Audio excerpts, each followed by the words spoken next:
Hello student, welcome back to my YouTube channel. Guys आपका हमारे channel में स्वागत है।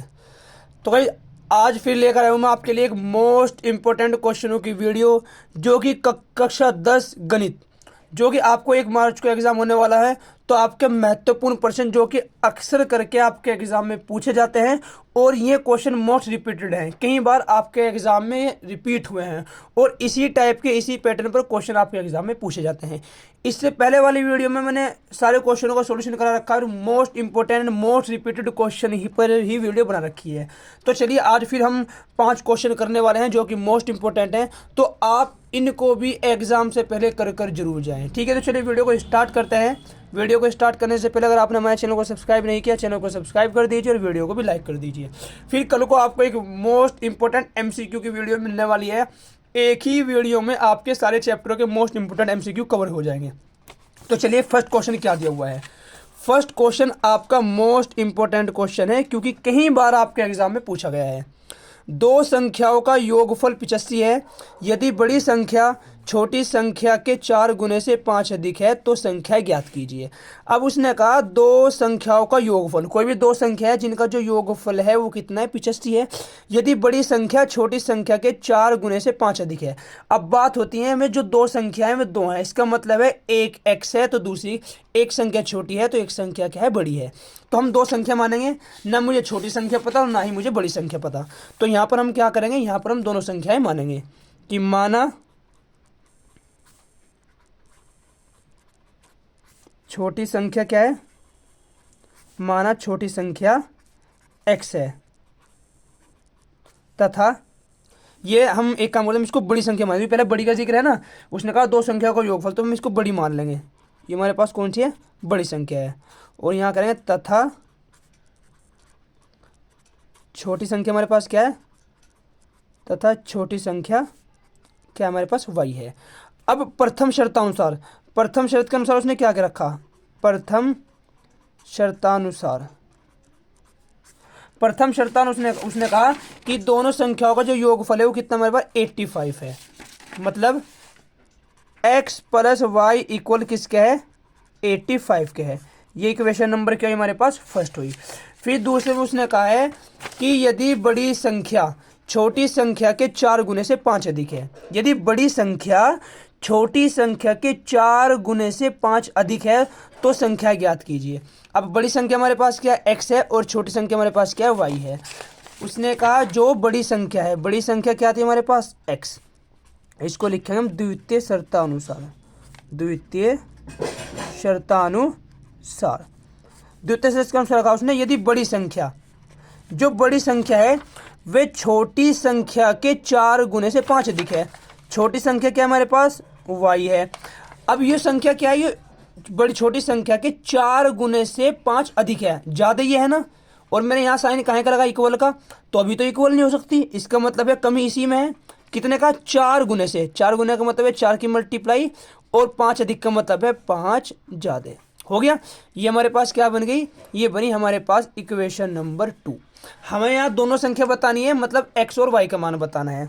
तो हम क्या करेंगे, इक्वेशन नंबर 2 का मान किस में रख देंगे, इक्वेशन नंबर फर्स्ट में रख देंगे। तो हम यहाँ लिखेंगे समीकरण 2 का मान, लिखेंगे समीकरण 2 का मान समीकरण 1 में रखने पर। तो समीकरण 2 का मान किस में रख देंगे, हम समीकरण 1 में रख देंगे। तो रख दो समीकरण 1 में, जहाँ x है x की जगह 4y प्लस 5 रख देंगे, x की जगह रख देंगे 4y प्लस का 5 रख दिया, और प्लस का हमारे पास y था वो इक्वल में हमारे पास है 85।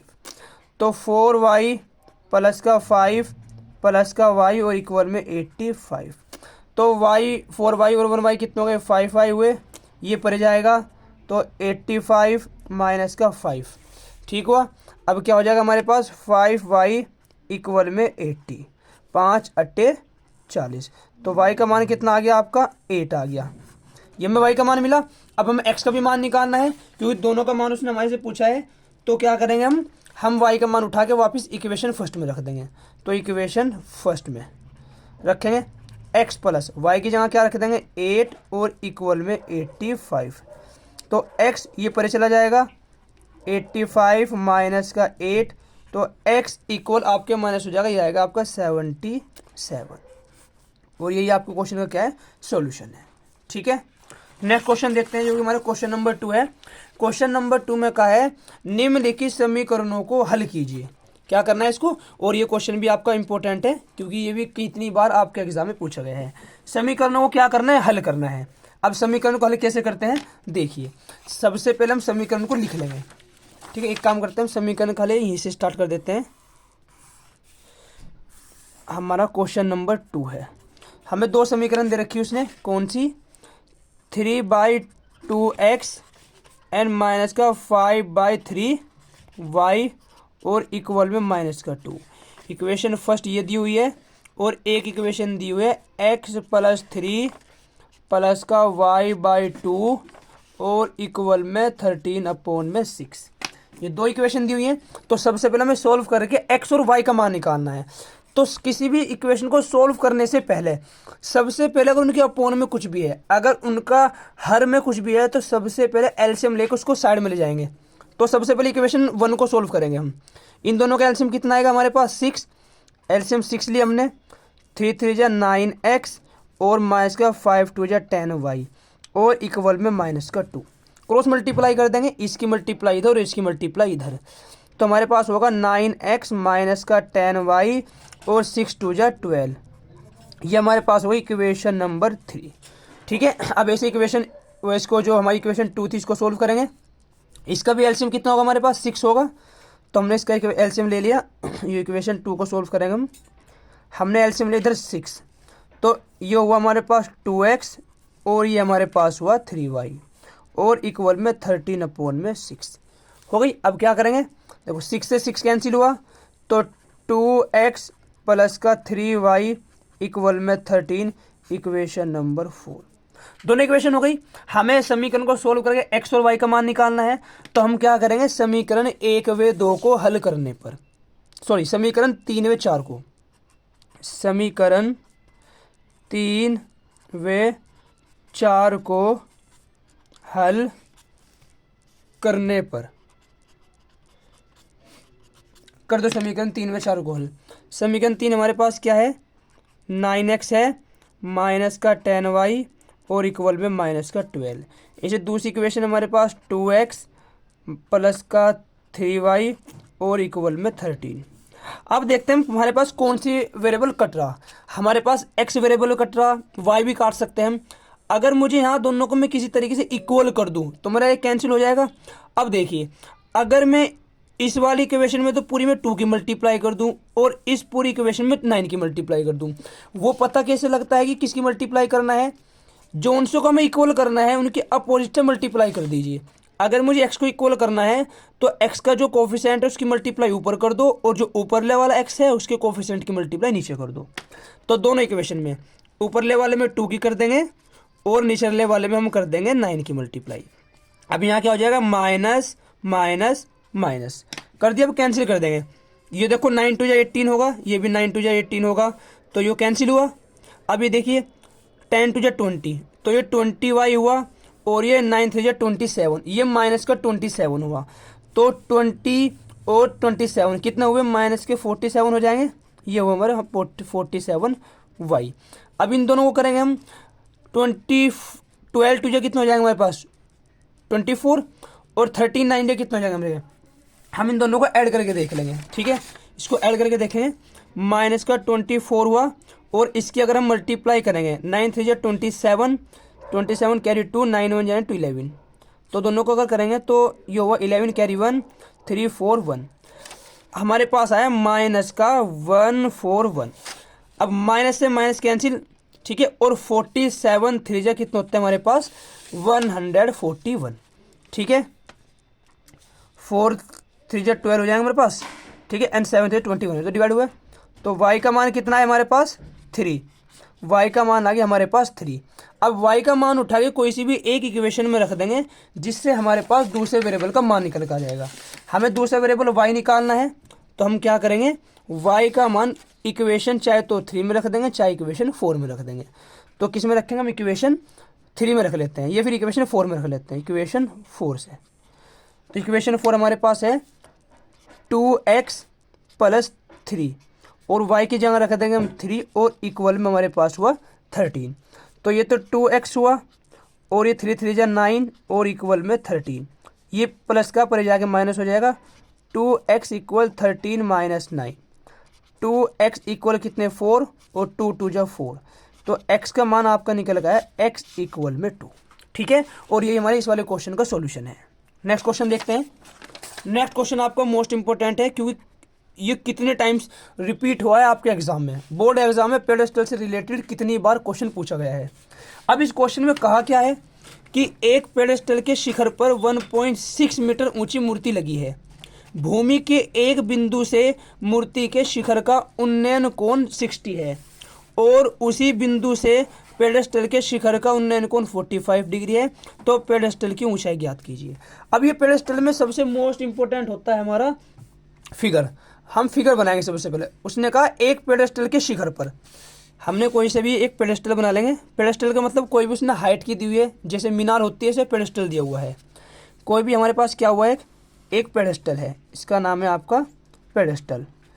उसने कहा एक पेडेस्टल के शिखर पर, शिखर होता है इसके ऊपर 1.6 मीटर ऊंची मूर्ति लगी है। कितनी ऊंची, ये मैंने मान ली कि कोई मेरे पास मूर्ति लगी है इसके ऊपर, ये मूर्ति हो गई जिसकी जो हाइट है वो कितनी है 1.6 मीटर है, यहाँ से लेके यहाँ तक।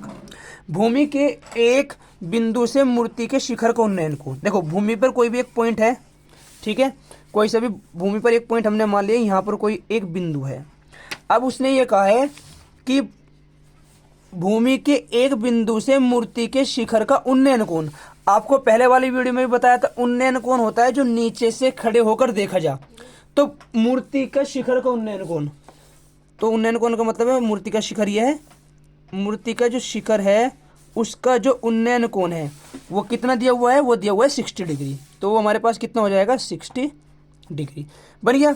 अब उसके बाद कहा है उसने और उसी बिंदु से पेडेस्टल के शिखर का उन्नयन कोण 45 है।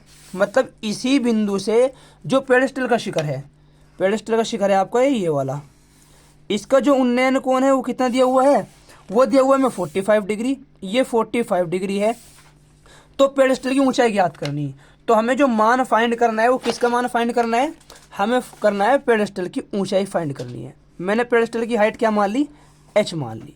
अब सबसे पहले हम इसको क्या करेंगे, नेम दे देंगे a, ये b, ये c और ये हमारे पास हो गया d। अब सबसे पहले क्या करेंगे हम, जो उनसे हमारे पास दो ट्राइंगल बने हैं, एक ट्राइंगल ये बना हुआ है और एक ट्राइंगल ये पूरा बना हुआ है। तो सबसे पहले छोटे वाले ट्राइंगल में लगाएंगे, आफ्टर दैट इस बड़े वाले ट्राइंगल में लगाएंगे, क्योंकि हमें इसकी हाइट फाइंड करनी है। अब हमें यहाँ एक लाइन लिखनी होती है जो चीज़ हम मानते हैं। मैंने क्या माना हुआ है, मैंने पेडेस्टल की हाइट को h मान रखा है। तो हम सबसे पहले क्या लिखेंगे कि माना पेडेस्टल की ऊंचाई h मीटर है। क्या मान ली हमने, h मीटर मान ली। अब h मीटर मानने के बाद सबसे पहले कौन से वाले त्रिभुज में, ABCD में। तो सबसे पहले किसमें, त्रिभुज BCD में। BCD में देखो क्या है, हमारे पास एंगल 45 है, थीटा दिया हुआ हमें 45 डिग्री। और जो हमें पास ना तो हमें ये पता और ना ही हमें ये पता, तो हमें सबसे पहले किसका मान फाइंड करना है, हम सबसे पहले लगाएंगे इस वाले ट्राइंगल में। अब इसमें एक चीज़, इस ट्राइंगल में जो हमें साइड निकालनी होती है उसके लिए एक लॉजिक है, वो यो है जो चीज़ हमें फाइंड करनी है उसको रखते हैं हम ऊपर और जो चीज़ हमें नहीं पता उसको रखते हैं हम नीचे। जैसे मुझे ये चीज़ पता है इसको मैं ऊपर रखूँगा और ये चीज़ मुझे फाइंड करनी है इसको मैं कहाँ रखूँगा, नीचे रखूँगा। अब ना मुझे ये पता ना मुझे ये पता, तो हम कोई सी भी चीज़ को ऊपर रख सकते हैं। तो मैं क्या करूँगा, BC को रखूँगा ऊपर, BC ऊपर, और मेरे पास जो CD है वो रख लूँगा मैं नीचे। अब हमें पता है लंब बटे आधार हमारे पास क्या होता है, tan थीटा होता है, इक्वल में tan थीटा। BC का मान कितना है हमारे पास, h है, h रख दिया, और CD का मान हमें अभी पता नहीं, इक्वल tan हमारे पास हो गया 45 डिग्री। tan 45 का मान हमें पता है कितना होता है हमारे पास, tan 45 का मान होता है 1। तो CD को उधर ले जाएंगे तो जो CD आया निकल के वो भी हमारे पास h निकल के आया। मतलब अगर ये h है तो ये भी हमारे पास क्या आया निकल के, h निकल के आया। अब हम कौन से वाले ट्राइंगल में लगाएंगे, ACD में। तो त्रिभुज ACD में जो एंगल दिया हुआ है, इस बड़े वाले का एंगल कितना है हमारे पास 60 डिग्री है, तो थीटा हमारे पास कितना है 60 डिग्री है। और इसकी हाइट नहीं पता, पर मुझे AB पता है 1.6 है। ठीक है, जो मेरे पास AB है वो कितना है मेरे पास 1.6 है। तो हम सबसे पहले इसमें लगाएंगे। अब जो चीज़ पता है उसको ऊपर और जो फाइंड करनी है उसको नीचे। मुझे इसका पता है ये H है और इसमें पता है ये 1.6 है, तो इसकी कुछ तो वैल्यू पता है। इस पूरे को ऊपर रखेंगे और इस पूरे को नीचे रखेंगे। पूरे का नाम क्या है हमारे पास AC, तो AC हमारे पास क्या होगा ऊपर, और जो हमारे पास CD है CD को रखेंगे हम नीचे। अगेन वही कि हमारे पास परपेंडिकुलर अपॉन बेस, मतलब लंब बटे आधार क्या होता है, लंब बटे आधार होता है हमारा tan थीटा। ठीक है, अब AC देखिए, AC का मान क्या है, AC हमारा पूरा ये है। अब AC हमारा दो पार्ट में डिवाइड है, AB प्लस BC। पूरा AC है ना, दो पार्ट में डिवाइड है, एक AB और एक BC। तो AC को हम लिख देंगे AB प्लस BC और अपॉन में CD इक्वल tan हमारे पास हो जाएगा 60 डिग्री। अब AB का मान तो हमें दे रखा 1.6 है, प्लस BC का मान हमें पता है H है जो कि हमें फाइंड करना है, अपॉन और CD भी हमारा ये निकल के आया था H ही है, तो CD की जगह भी क्या रख देंगे H रख देंगे। और tan 60 का मान हमें पता है क्या होता है 1√3 होता है tan 60 का मान। अब क्या करेंगे H को उधर ले जाएंगे, क्रॉस मल्टीप्लाई करेंगे तो ये उधर जाएगा, इसकी मल्टीप्लाई इधर 1.6 प्लस H और इक्वल में हमारे पास हो गया √3H। अब H एक साथ हो जाएंगे और नंबर एक साइड रहेंगे, तो H को परे लेके जाएंगे, ये प्लस का परे जाके माइनस हो जाएगा, तो √3H माइनस H इक्वल में 1.6। तो दोनों में से H कॉमन है, H कॉमन लिया, √3 माइनस 1 और इक्वल में 1.6। अब इसकी मल्टीप्लाई में ये कहाँ जाएगा, इसके अपॉन में, H इक्वल 1.6 √3 माइनस 1। ये क्वेश्चन थोड़ा लॉन्ग होता है पर मोस्ट इंपॉर्टेंट है क्योंकि कई बार रिपीट हुआ है एग्जाम में। अब हमें फाइंड करना था H का मान। H का मान ये हमारा आ तो गया, पर हम कभी भी त्रिगोनोमेट्री में रूट में अपॉन में आंसर नहीं छोड़ते, तो हम इसका क्या कर देंगे परिमेकरण कर देंगे। परिमेकरण करने पर अगर आप बोर्ड का एग्जाम दे रहे हो तो आपको पता होगा परिमेकरण क्या होता है, क्योंकि 9th क्लास में परिमेकरण पढ़ा दिया जाता है।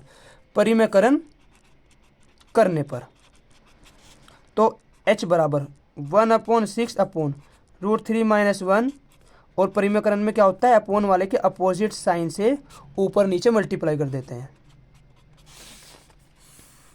अब इसकी मल्टीप्लाई इसमें करेंगे तो H इक्वल 1.6 और √3 प्लस का 1 अपॉन में ये हमारे पास क्या है, एक बार प्लस वाला हमारे पास एक फॉर्मूला होता है A² प्लस B² का, क्या होता है एक बार प्लस में और एक बार माइनस में। तो देखो एक बार प्लस में एक बार माइनस में है, तो A का स्क्वायर प्लस B का स्क्वायर हो जाएगा, सॉरी A का स्क्वायर माइनस B का स्क्वायर हो जाएगा, तो क्या हो जाएगा √3 का स्क्वायर माइनस 1 का स्क्वायर। तो H इक्वल हुआ 1.6 √3 प्लस 1 अपॉन, इससे ये कैंसिल 3 माइनस 1, तो H इक्वल आया है 1.6 और √3 प्लस 1 अपॉन में 2। ये हुआ हमारा H का मान। ठीक है, थोड़ा क्वेश्चन लॉन्ग है पर मोस्ट इंपॉर्टेंट है क्योंकि 6 नंबर में आपसे 2 से 3 बार आपके एग्जाम में पूछा गया है। ठीक है, चलिए 4 क्वेश्चन देखते हैं। हमारा 4 क्वेश्चन क्या है, निम्नलिखित समीकरण के युग्म को हल कीजिए। ठीक है, एक ये भी मोस्ट इंपॉर्टेंट क्वेश्चन है और ये भी मोस्ट इंपॉर्टेंट क्वेश्चन है। तो क्वेश्चन 4 देखते हैं। आज की वीडियो में पूरे 5 क्वेश्चन हैं और 5 के 5 क्वेश्चन हुए हैं जो कितनी बार रिपीट आपके एग्जाम में हुए हैं। जो नेक्स्ट वीडियो होगी वो आपकी मोस्ट इंपॉर्टेंट MCQ की होगी और उस वीडियो में आपके सभी चैप्टरों के MCQ कवर हो जाएंगे। ठीक है, तो क्वेश्चन 4 देखते हैं।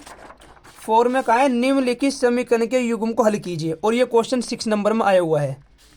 तो हमें क्या दिया हुआ है, इसने 2 इक्वेशन दे रखी, 2.0x प्लस 0.3y और इक्वल में 1.3। ठीक है, एक इक्वेशन ये दी हुई है और दूसरी इक्वेशन दी है 0.4x माइनस 0.5y और इक्वल है माइनस का 0.7, ये दिया हुआ है। अब इन दोनों को हम सोल्व करेंगे। सोल्व करने के लिए सबसे पहले क्या करते हैं, इन दोनों इक्वेशन को सोल्व करने के लिए सबसे पहले इनको लीनियर फॉर्म में लेकर आते हैं। क्या करेंगे, लीनियर फॉर्म में लाने के लिए पहले इस इक्वेशन को सोल्व करेंगे। 2.0x प्लस में 0.3y इक्वल में 1.3, यहाँ से डेसिमल हटाएंगे अपॉन में 10, यहाँ से डेसिमल हटाएंगे अपोन में 10, और यहाँ से डेसिमल हटाएंगे तो अपोन में क्या हो गया हमारे पास 10 हो गया। अब ये हमारे पास हुआ 2x/10 प्लस 3y अपोन में 10 इक्वल में 13/10। अब इन दोनों का अगर हम एलसीएम ले तो हमारे पास एलसीएम कितना आएगा, 10 आएगा। तो ये हो जाएगा 2x प्लस 3y और इक्वल में 13/10। तो 10 से 10 कैंसिल होगा हमारे पास, इक्वेशन आएगी 2x प्लस 3y इक्वल में 13, इक्वेशन नंबर फर्स्ट। अब सेम ऐसे इस वाली को सोल्व करेंगे और सेकंड इक्वेशन निकालेंगे। तो अगर हम यहाँ से डेसिमल हटाएं तो हमारे पास हो जाएगा 4x/10, यहाँ से भी डेसिमल हटाएंगे 5y/10, और यहाँ से भी डेसिमल हटाएंगे तो -7/10। इन दोनों का एलसीएम लेंगे कितना होगा 10, तो ये हुआ 4x, ये हुआ 5y इक्वल में -7/10। तो इससे ये क्या हो जाएगा, कैंसिल हो जाएगा। ये हुआ 4x माइनस 5y इक्वल में -7, और इक्वेशन नंबर क्या हुई, सेकंड हुई। अब इक्वेशन फर्स्ट और सेकंड दोनों को क्या कर देंगे हम, हल करेंगे, और हल करने के बाद x y का मान निकाल लेंगे। तो समीकरण 1 व 2 को हल करने पर तो करते हैं हम दोनों इक्वेशनों को हल। फर्स्ट इक्वेशन हमारे पास है 2x प्लस का 3y इक्वल में 13, ठीक है। और दूसरे इक्वेशन हमारे पास है 4x माइनस 5y इक्वल में -7। अब ये दोनों मुझे कटते हुए दिख रहे, पर यहाँ पर 2 नहीं है। अगर यहाँ 4 हो जाए तो ये कैंसिल हो जाएगा। तो हम क्या करेंगे, इक्वेशन नंबर इसमें 2 की मल्टीप्लाई कर देंगे। अब 2 2 जा 4, ये दोनों इक्वेशन इक्वल हो जाएंगे, तो माइनस माइनस माइनस, ये हमारे पास क्यों कैंसिल हो गए। अब देखो 3 2 जा 6, और ये माइनस माइनस प्लस, 6 और 5 11y इक्वल 13 2 जा 26, और माइनस माइनस प्लस। अब हमारे पास 26 में अगर हम 7 प्लस करेंगे तो हमारे पास कितना हो जाएगा 33, ये हुआ 33, और 11 3 जा 33, तो y का मान निकल कर आएगा हमारे पास 3। y का मान आ गया, y का मान उठा के कोई सी भी एक इक्वेशन में रख दो, x का मान आ जाएगा। तो इक्वेशन फर्स्ट में तो 2x प्लस 3y की जगह 3 इक्वल में 13, तो 2x प्लस 3 3 जा 9 इक्वल में 13, और 2x हमारे पास हो जाएगा 13 माइनस 9, तो 2x कितना हुआ 4, 2 2 जा 4, x का मान निकल का है आपका 2। और ये पूरा क्वेश्चन आपसे 6 नंबर में पूछा गया था आपके एग्जाम में, ठीक है। तो चलिए देखते हैं हमारा लास्ट क्वेश्चन हमारा क्या है।